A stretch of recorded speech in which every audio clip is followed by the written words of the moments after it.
आज मैं आपसे बात करूंगा एक दौड़ के बारे में, एक रेस के बारे में जिसका आप हिस्सा हैं। शायद आपको पता होगा या फिर जब आपको ये पता चला होगा आपने इस इंफॉर्मेशन को इग्नोर कर दिया होगा। इस वचन को आप ध्यान से सुने, कहीं आप इस दौड़ में चूक ना जाएं। क्या तुम नहीं जानते कि दौड़ में तो दौड़ते सभी हैं, परंतु इनाम एक ही ले जाता है। तुम वैसे ही दौड़ो कि जीतो।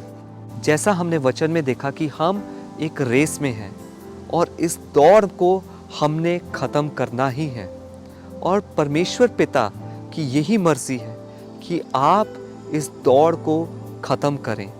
इसमें आपका कंपटीशन किसी के साथ नहीं है। इसमें अगर आपका कंपटीशन है तो वो केवल आप ही के साथ है, क्योंकि परमेश्वर ने कहा है कि तुम अगर खुद का इनकार करोगे तो ही मुझे फॉलो कर पाओगे। और जब आप अपने आप का इनकार करते हैं, आप इस रेस में आगे बढ़ते हैं।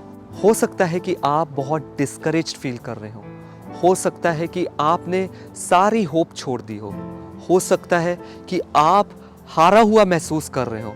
आप कह रहे हो कि ये रेस, ये दौड़ मेरे से नहीं दौड़ी जाएगी।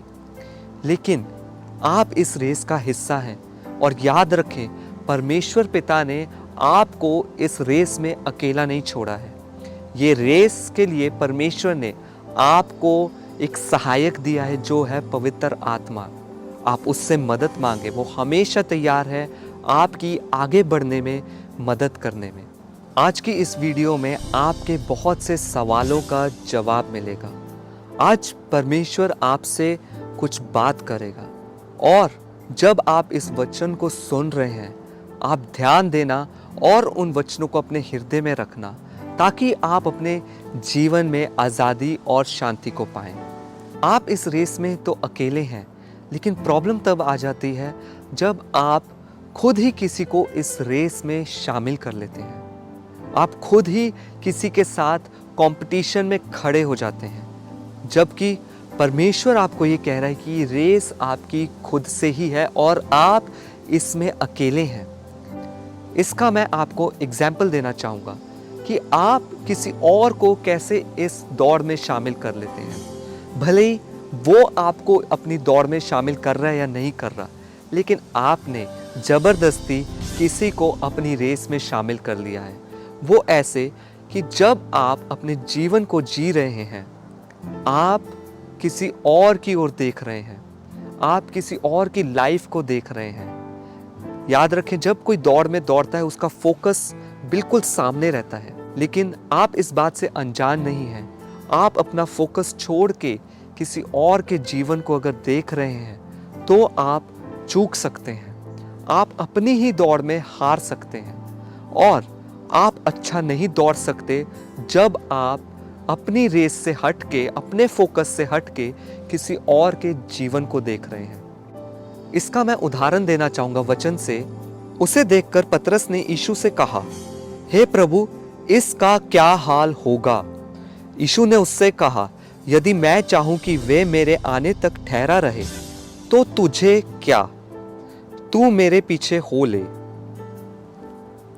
यहाँ पे प्रभु यीशु पतरस से बात कर रहे हैं और पतरस को बता रहे हैं कि उसका आने वाला कल कैसा होगा, उसकी मृत्यु कैसे होगी। लेकिन पतरस अपने जीवन का छोड़ के यहाँ पे यूहन्ना के बारे में पूछ रहा है यीशु मसीह से कि उसका क्या होगा। और प्रभु यीशु मसीह का उत्तर जो उन्होंने पतरस को दिया, वो आज आपको भी दे रहे हैं कि मैं उसका जो भी करूं, इससे तुझे क्या, तू बस मेरे पीछे हो ले।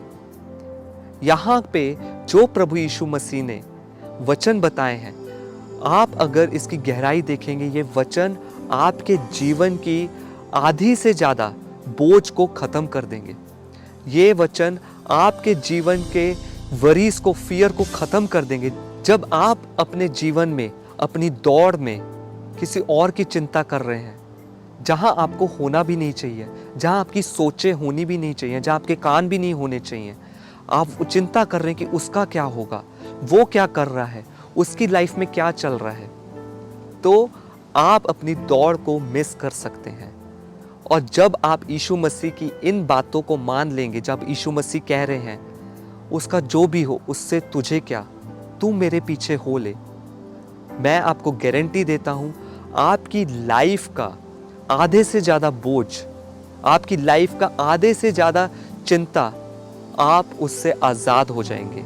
हो सकता है आप उन लोगों की बात कर रहे हो जिनका आपसे कुछ लेना देना भी ना हो सकता है आप किसी के बारे में बात कर रहे हो जिससे आपको कोई फ़ायदा नहीं हो रहा, या फिर आपसे कोई बात कर रहा हो जिससे आपको 0% फ़ायदा हो रहा है। बस आपको सुनने में अच्छा लग रहा होगा, आपको जानकारी के लिए अच्छा लग रहा होगा, लेकिन इस तरह की इंफॉर्मेशन लेना या इन बातों में इन्वॉल्व होना, ये बातें आपको आपकी रेस में पीछे कर देती हैं और आप जितना इफ़ेक्टिवली दौड़ सकते हैं आप उतना ही कमज़ोर हो जाएंगे।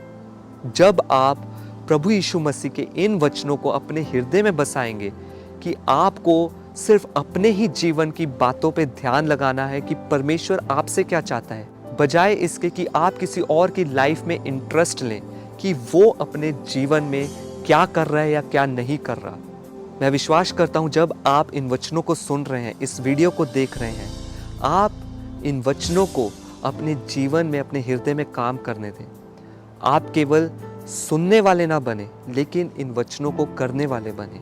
किसी और की लाइफ में आप इंटरेस्ट रखना छोड़ दें, क्योंकि यही यीशु मसीह आपसे कह रहे हैं कि इससे तुझे क्या। और जब आप ऐसा करेंगे, आप देखना कि आप अपने जीवन में आज़ादी को पाएंगे। शालोम।